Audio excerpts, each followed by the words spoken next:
Alam mo ba, mas importante pa ang malinaw na audio kaysa malinaw na video? At ito naman, after applying these hacks, alam mo ba, mas importante pa ang malinaw na audio kaysa malinaw na video? Oo, totoo yun. Kahit naka 4K camera ka, kung sabog naman ang tunog mo, magkakaproblema ka talaga, kaibigan. Pero guess what? Hindi mo kailangan ng mahal na mic o studio para magtunog professional. Kaya today, I'll show you powerful hacks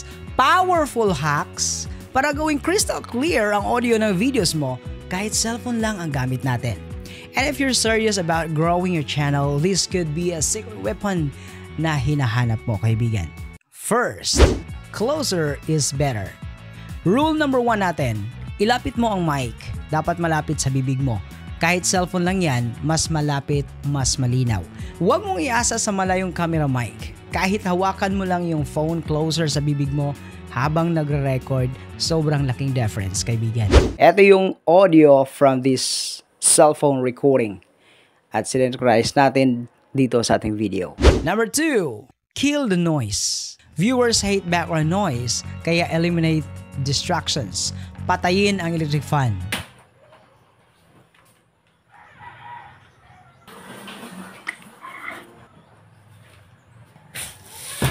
Isara ang bintana. Pumili ng tahimik na lugar. Kung may echo, simple lang. Gumamit ng kortina, unan, o kahit kumot para mas damp ang tunog. Small effort pero huge payout. Number 3, pop filter. Yung mga P at B minsan nakakabigla sa mic. Pero hindi mo kailangan bumili agad ng mahal na gear. Gamit ka lang ng manipis na mga pop filter kagaya nito. Or pwede na rin yung manipis na medias over the mic, instant pop filter na siya. Sobrang mura pero ang laki ng impact, kaibigan. Hack number 4, investment. Pro level upgrade.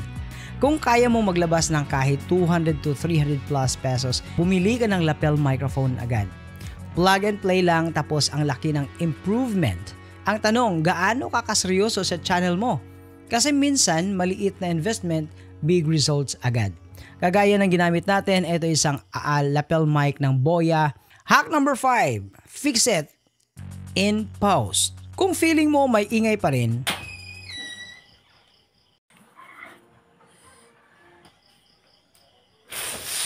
may solusyon. Editing.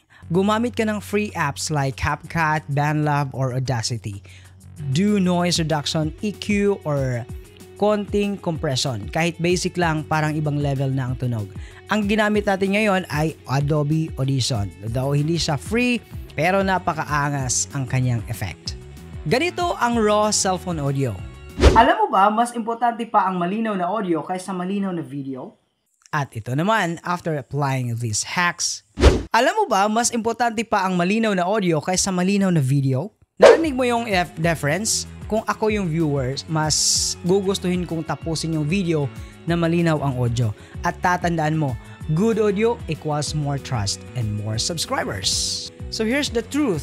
Clear audio builds credibility. Hindi ito tungkol sa mahal na gear. It's about effort, technique, at commitment. Kung gusto mong mag-grow, start with what you have. Apply these hacks, improve step by step, at makikita mo kung gaano kabilis tataas ang quality ng videos mo. If this video helped you, give it a like, subscribe, and comment below kung anong setup ang ginamit mo ngayon. Cellphone, lapel, or mic. Bay, amin lang ang cellphone, bay. Remember, clear audio isn't just sound, it's your credibility, your connection, and your chance to stand out. Happy recording, everyone.